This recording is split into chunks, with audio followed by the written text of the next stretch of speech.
खोली लॉकडाउन हो दे दी दर्शन आइल सावन हो बाबा खोली लॉकडाउन हो।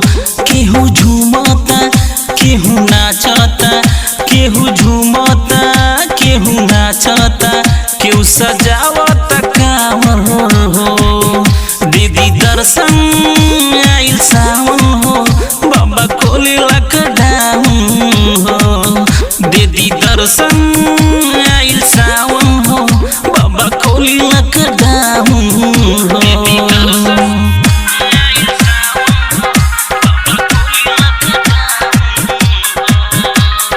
This song mixed by Balram Studio.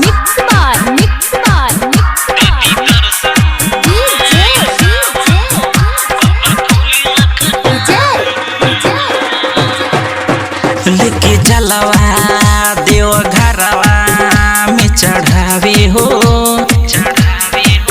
मनोकामना भोला जी सब पुरावे हो।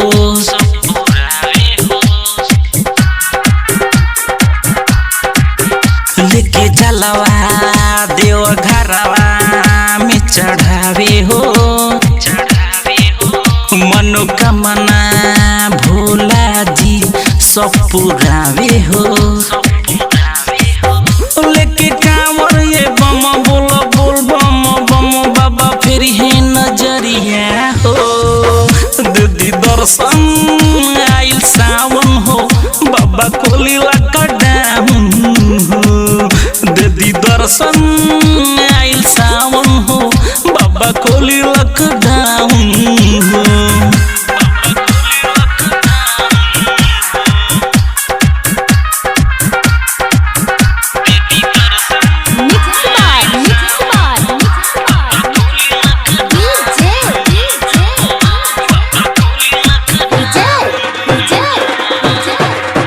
झूम झूम के सब कंवरिया जलवा ढारे हो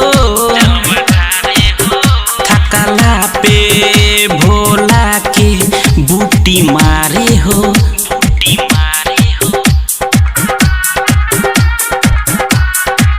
झूम झूम के सब कंवरिया जलवा ढारे हो थकला पे भोला के बूटी मारे हो। लेके कांवर ये बम पियो गांजा चिलम भोला के दुआरिया हो दीदी दर्शन आइल सावन हो